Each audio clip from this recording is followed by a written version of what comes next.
Author Chris Kresser, who believes in paleo diets, says that according to studies, eating dietary cholesterol does not lead to higher rates of blood cholesterol in most cases, and even if eating saturated fat and dietary cholesterol does lead to higher saturated fat rates or blood cholesterol, it still doesn't correlate to higher death rates. Do you agree with this? Why or why not? No, I don't agree with this, and he really has no scientific basis to make such a statement because nobody's been on that diet for 20 years, 40 years. I believe that the paleo-style diet is a diet of death. I think to pack your colon full of meat 3 times a day and let that decompose in your colon is a great way to give yourself colon cancer. The injury to the artery walls caused by the cooked animal protein and the TMAO that comes out of your gut from the bacteria that gets spawned from meat-based diet. There's so many things that injure those artery walls that the paleo folks, they lose weight to start with, and they feel better. Yes, they say, no caveman ever milked a dairy cow, so they're down on dairy products. Yay, paleo, they're right.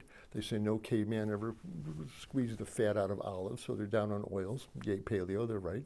And they say no caveman ever ground wheat into flour and made donuts and cupcakes, so they're down on baked goods. Yay, paleo, they're right. And you stop the oil and the dairy and the flour products, you're going to lose weight, you're going to feel better, and they do. But that does not obviate the fact that we are not carnivorous apes. We are not homo carnivorous. And you eat the food of the mountain lion, and you put flesh down our herbivorous digestive system. And in my medical opinion, you're going to spawn colon cancers, heart attacks, strokes, autoimmune diseases from the leaky gut that you're going to get. You're going to get type 2 diabetes from all the fat that's being eaten. This is I think these people are setting themselves up for an epidemic of serious catastrophic diseases. And so, yes, our cholesterol went down, HDL went up, see, healthy. No, sir. What happens to the owner of those arteries 5 years, 10 years down? Who's still alive? Who's had strokes? Who's had heart attacks? Those are the only numbers that matter. And those numbers aren't in yet. And my left eyebrow won't go up 1/4 of a degree when I start seeing the studies. Paleo diet associated with colon cancer. Paleo diet associated with strokes. Yeah, I know. It's not our food. So. Not to get seduced by a little study that shows a favorable indicator of something or other. The most important thing is who's still alive 5, 10, 20 years down the road. There's no question that people eat whole food plant-based diets, make it to 100. There are lots of 100-year-old centenarians. I don't know of any 100-year-old paleo eaters yet, and I suspect there won't be many of them. How does someone protect their thyroid? Right. One protects your thyroid by protecting your gut. We see a lot of people with low thyroid problems, and it seems that the majority of them have injured their gut wall through various aspects, from either taking antibiotics, drinking alcohol, chlorinated drinking water, too much high fructose corn syrup. A lot of things will spawn microbes or directly injure the gut wall. And that starts letting food proteins leak through into the bloodstream. And one of them is that bad old gluten protein in bread and wheat products. In some people, it seems that fragments of this gluten protein, gliadin, leaks into the bloodstream. The body sees it as a foreign protein and makes an antibody against the gliadin. Well, it turns out that the sugars that are on the surface of the gliadin molecule are the same ones on the surface of the thyroid. And so the antibodies created against the gliadin turn around, and as they pass into the thyroid, they nail the thyroid and set off this autoimmune damage called Hashimoto's thyroiditis. And that's can really damage your thyroid. So the first thing is take care of your gut lining. Don't get a leaky gut. Don't be drinking alcohol. Don't be taking antibiotics unless you really have a bacterial infection. Maybe you don't want to be drinking chlorinated water, etc. Don't drink alcohol. Another reason not to do that, it probably protects your thyroid. Some people who adopted plant-based diets and aren't eating fish and they don't have sea vegetables in their diet on a regular basis might actually be having an iodine deficiency, and the thyroid gland needs iodine to make its thyroid hormone. Some folks with low thyroid function have a subclinical iodine deficiency, and those folks need a pinch of iodized salt on their veggies, or to take a multivitamin that has some iodine in it, or to put some arame or wakame sea vegetables into their salad or their soup a few times a week. But make sure you keep your iodine level up. So that'd be the other thing I would suggest. Keep your gut healthy and keep a steady iodine level in your bloodstream, or one in your diet, I guess. And those are two best things you can do to protect your thyroid. Do you eat a 100% plant-based diet? And if so, for how long have you been? Yes, I've been 100% plant-based since 1981, so that's 38 years.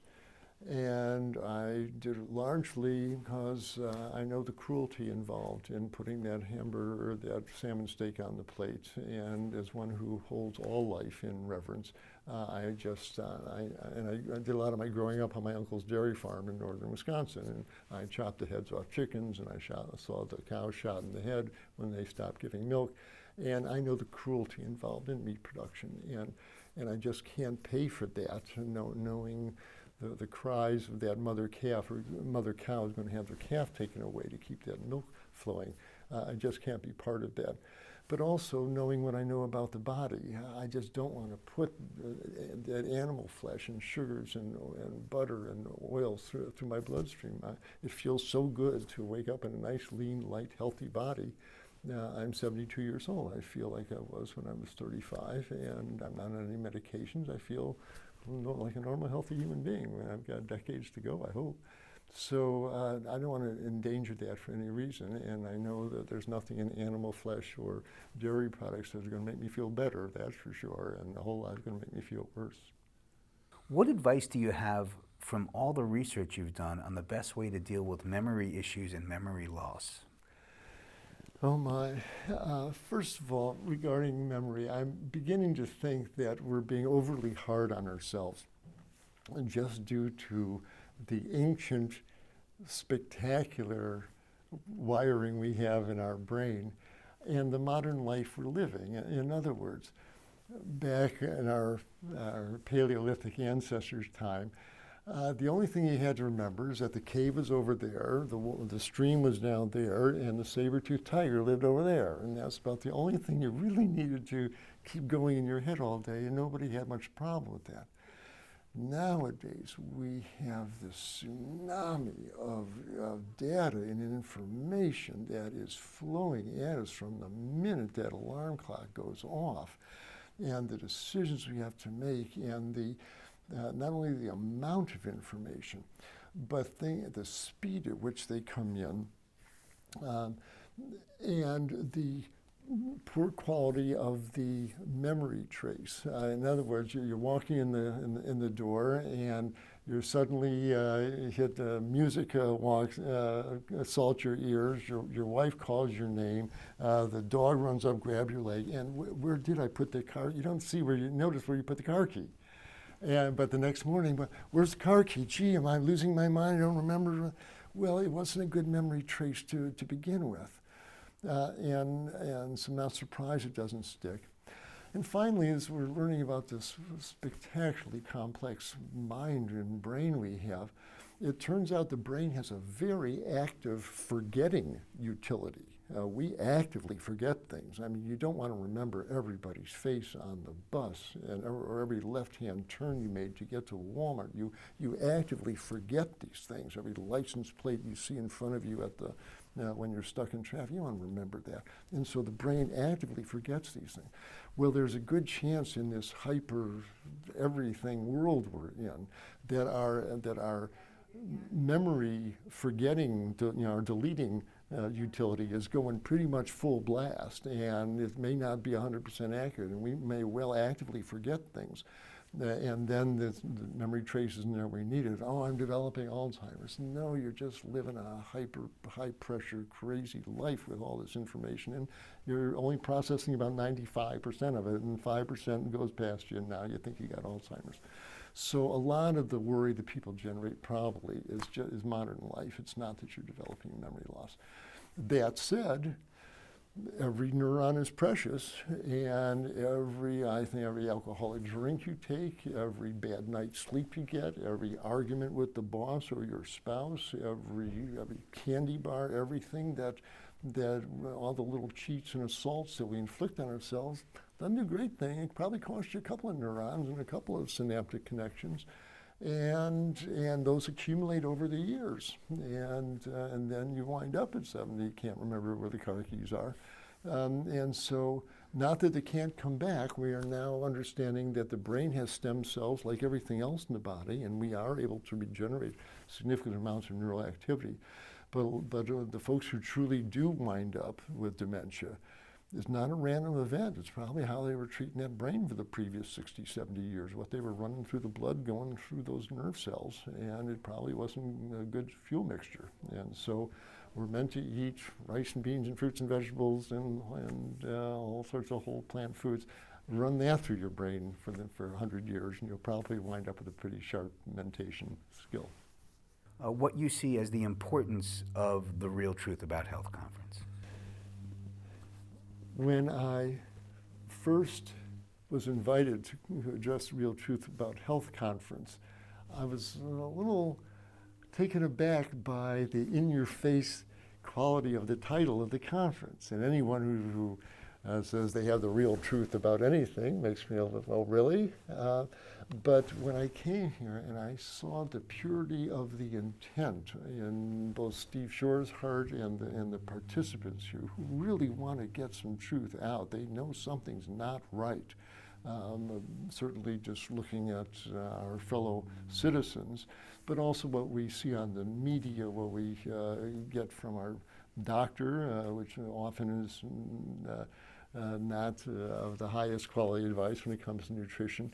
We aren't being told the real truth, and I'm not necessarily implying a conspiracy of withholding information, but in the chaos of the information soup out there, it's hard to discern what is the real truth out here. And I find it's a very gentle, sincere offering. Here's the real truth about it, and at least something for you to consider. And again, everyone has their different versions of the truth, and I'm saying there's no absolutes here.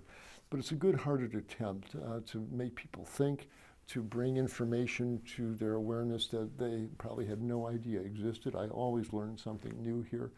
And for that reason, it's a great service, and it puts things into perspective, how much we don't know, but also how many good people are trying to both discern this information, the researchers out there, and how many sincere educators and healers come to both increase their own ability to share information with others and to grow themselves. So I think this conference serves an invaluable function, and I found some real truths here about health and about the people who care so much about it. So I'm very grateful to Steve Shore and all the organizers who bring this conference about. We need a lot more like him.